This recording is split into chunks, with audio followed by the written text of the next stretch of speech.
Hi guys, welcome back to Planet Mithril. My name is Mithril and today I'm super excited to share with you my take on how to paint the Warriors of Arnor.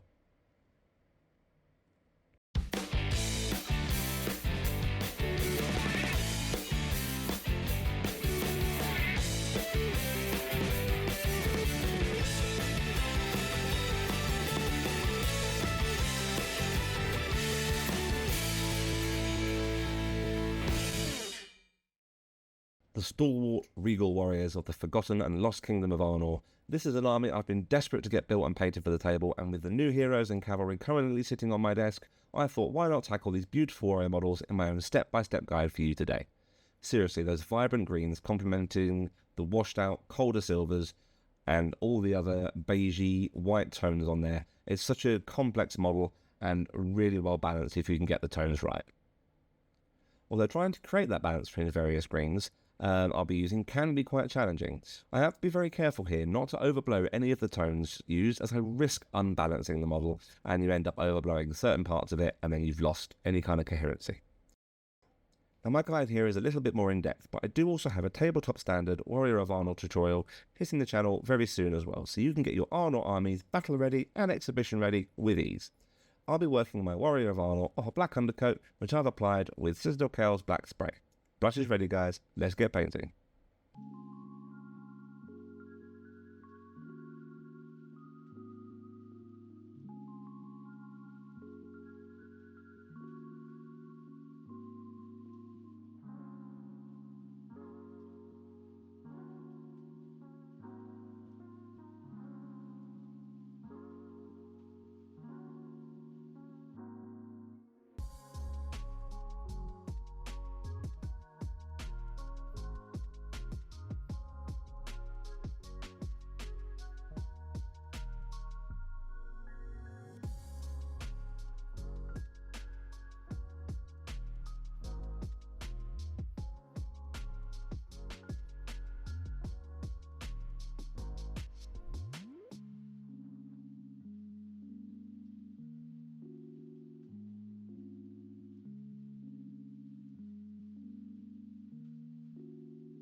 The face is being given an initial base coat using Bugman's Glow.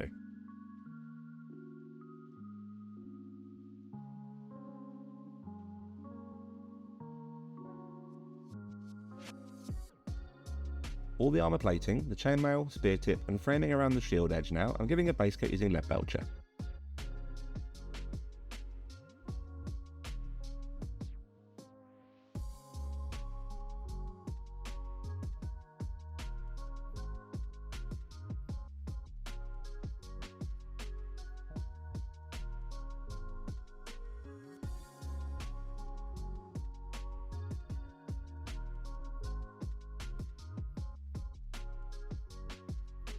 The cloth hanging down from his waist now I'm base coating with a 1-to-1 mix of Caliban Green and Warpstone Glow. I don't want this to be super dark, so working off a pure Caliban base wouldn't work for what I want to achieve.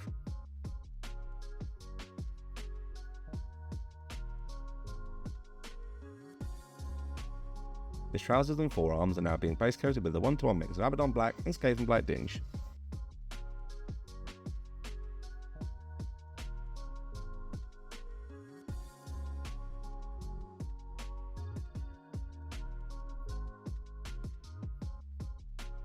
The headscarf is a little more delicate.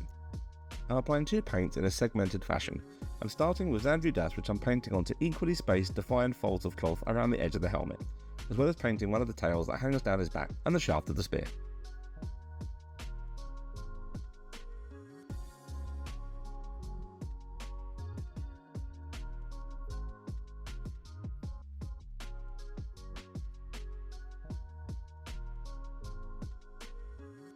The other segments and the second tail are now being base coated using Castellan Green.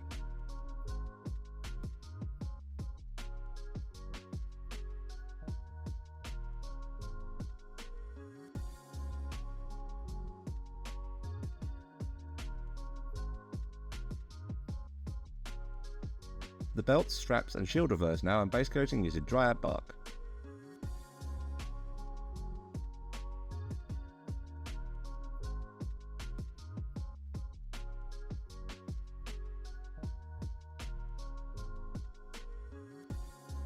with his gloves and boots in turn getting a coat using Rhinox hide.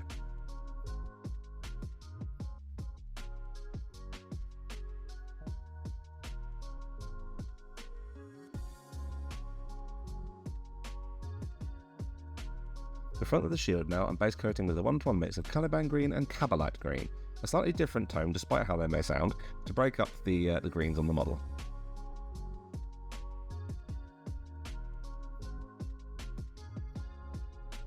The hilt of the sword and gold detailing on the scabbard are finally getting hit with some Gehenna's gold.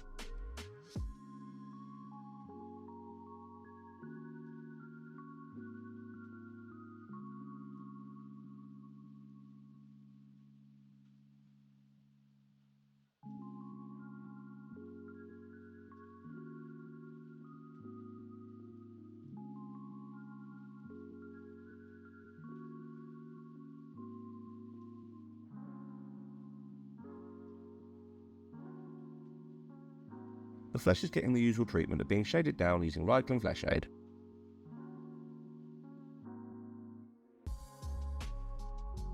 All the metalwork and the grey cloth now are being shaded down uniformly using Nuln Oil, making sure to get good coverage and let this tone the brightness of the armour down, whilst minimalising pooling over the larger flatter areas.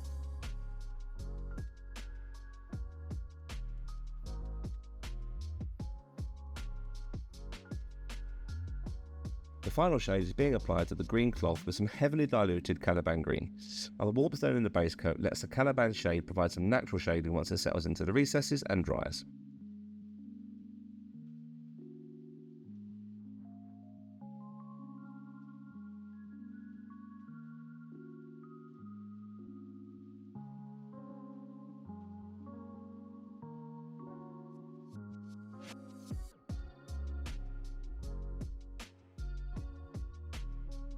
The face is getting a blocking layer now using a 1-to-1 mix of Bugler's Glow and Cadian Flesh Tone, leaving the Reikland Flesh Shade showing in the recesses.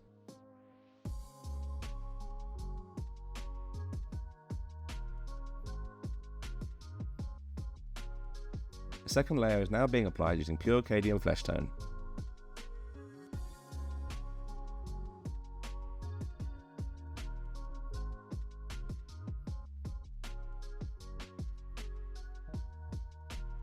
An initial highlight is now being applied with a 1-to-1 mix of Cadian Flesh Tone and Kislev Flesh, framing the face and defining the eyes and nose a bit more.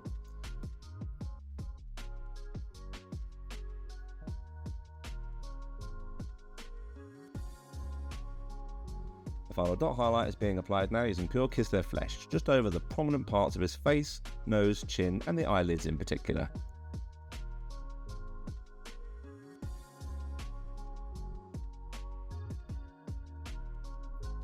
The eye recesses are being painted in with Abaddon Black,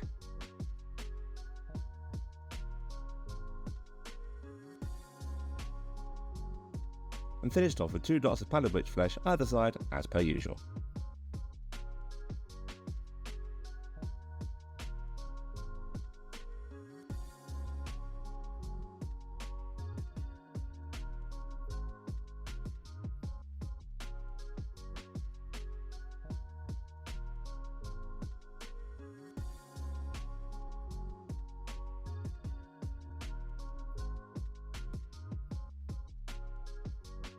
The armour is a relatively simple affair to be honest, albeit a large part of the model.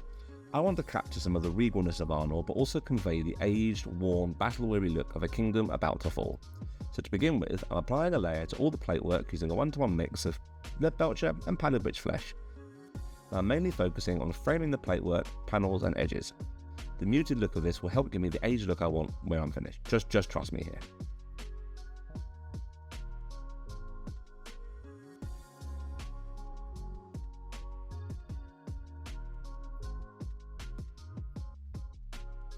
I'm going over all the metalwork once again, this time using Stormhose Silver as an extreme edge highlight, keeping this as thin as I possibly can just to give a gleam of sharpness to the uppermost edges and lines of the silver. The muted layer underneath will really help this pop off the model if applied in the right fashion.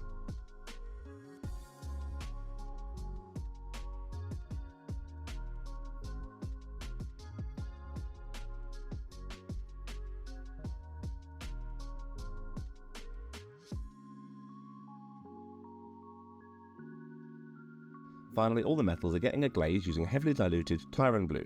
This will tie the armour together and just give a slight ethereal tone to all the silvers.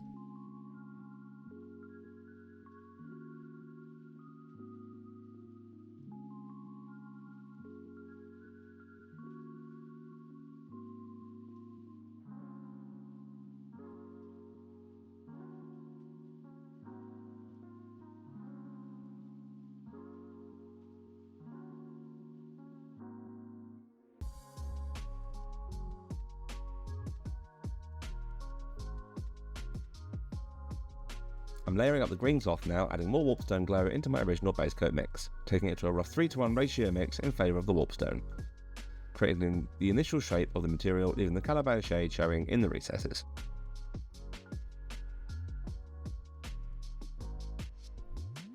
Now I'm building this up to another layer, and I'm now using pure warpstone glow. I'm further defining the shape and body of the material.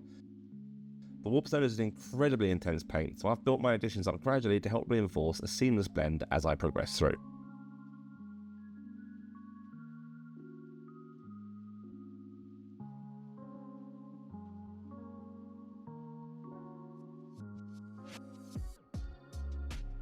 I'm now applying my first highlight by adding a small amount of Scarsnip Green into my warpstone glow, concentrating on further defining the flow and folds of cloth.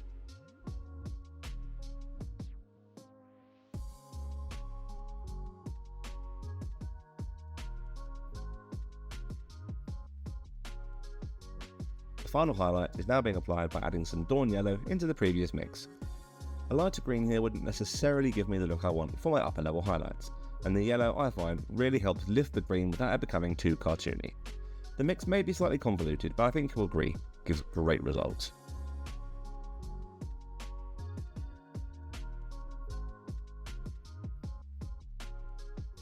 With the cloth now looking how I want, I'm applying a glaze using heavily diluted BL Tan Green to tie it all together.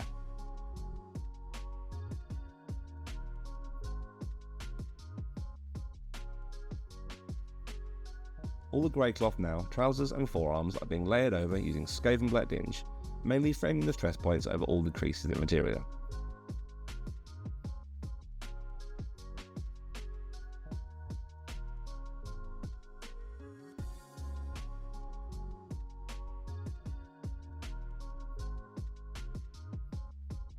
A quick highlight is being applied now using Storm Vermin Fur.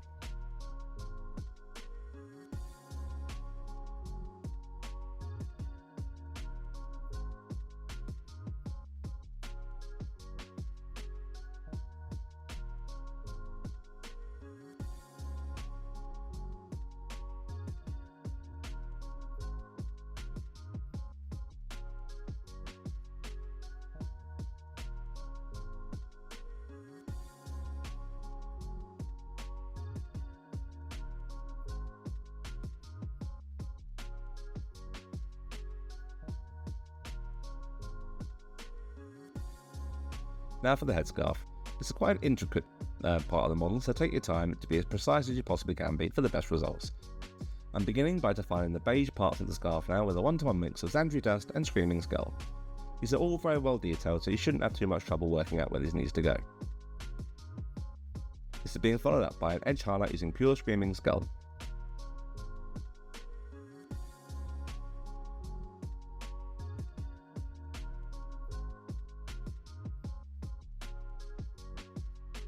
At this stage as well, I'm applying it in thin lines down the length of the spear shaft to create a wood grain effect within the spear itself.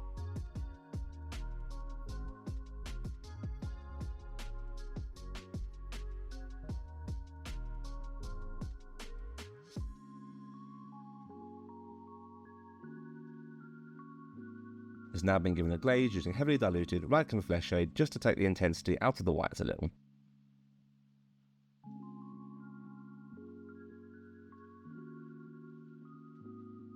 And in turn, the green segments of the headscarf now are being layered up using a 1-to-1 mix of Castellan Green and Scarsnake Green.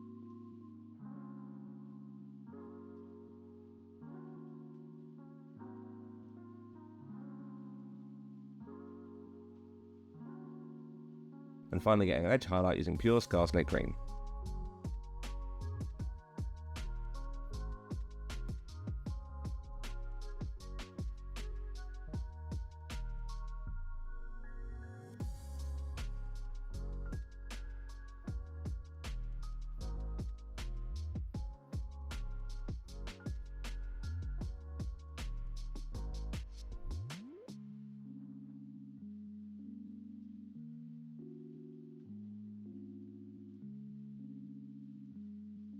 The straps and the shield reverse are being laid using a 1-to-1 mix of dry bark and Gawthor brown. With the shield reverse in particular, I'm drawing this in fairly solid thick lines down the inside to create a panelling effect which will soon become wood grain. This is all being highlighted now using pure Gawthor brown over the edges of the belts, and as with the spear, drawn in thin vertical lines down the shield reverse to get that wood grain texture layered in. Now this is only being applied over the previously channeled sections, so it gives that panelling wood grain effect that I really want for the reverse of my shield. The boots and gloves in turn are being layered up with the 1-to-1 mix of Rhinox hide and Knight's Crest or flesh.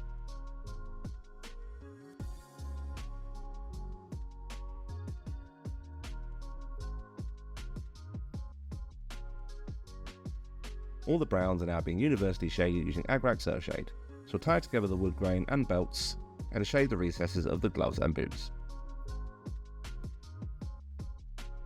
The boots and gloves are now being highlighted using pure Knight's Quest or flesh.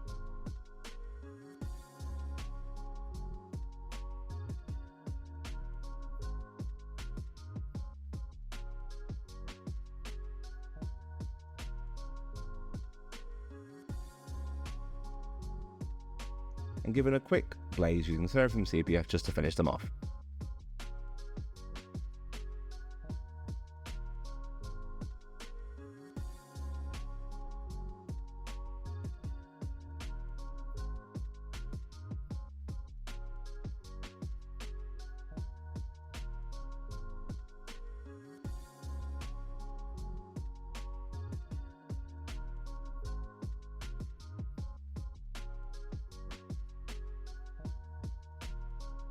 Now for that absolutely beautiful ornate shield. The green will be subtly different from that of the cloth, which I think really helps the model overall. I'm layering the front panel using a 1-to-1 mix of the base coat mix and Warpstone Glow, working my way in between and all around the detailing over the surface just to provide a bit more of a stable, consistent tone for the front of the shield. I'm now framing the outer edge of the shield using pure Warpstone Glow, following the curve of the shield at the top and the bottom as best I can to keep it uniform.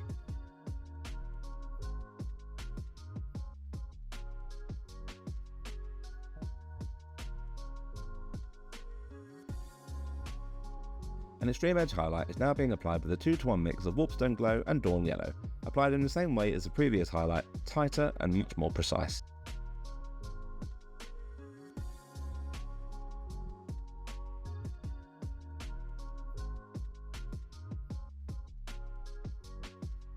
All the intricate patterning on the front of the shield is being very carefully picked out now using Ulthuan Grey, taking my time to make sure I don't bleed out onto the finished greens.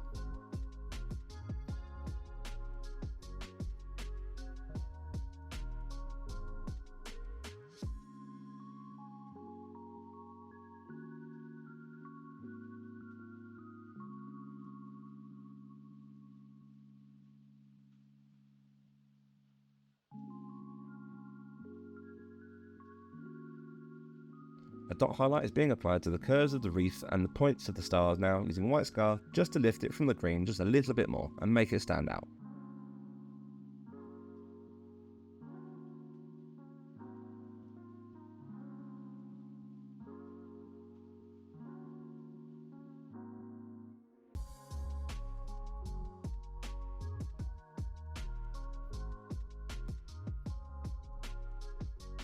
Finally, the gold detailing is being quickly highlighted using Stormhose Silver.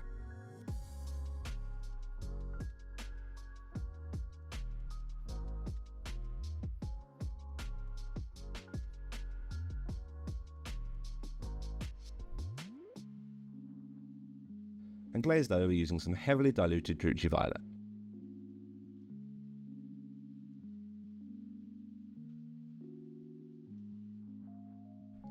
And there you are, a warrior of a bygone and forgotten kingdom brought to life and ready to hit the tabletop.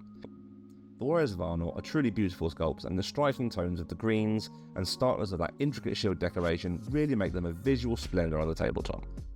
For basing tips and hints, please head over and check out my 5-minute bases playlist. Thank you all so much for watching. Thank you so much to all our patrons who continue to support the channel. You can support Planet Mithril on Patreon for as little as £1 a month, or the Treasure Trove tier gets you access to a whole host of online resources, and you get to vote on what tutorials you'd like to see every month. Absolutely no obligation, but it is greatly appreciated and helps keep the lights on and the content coming.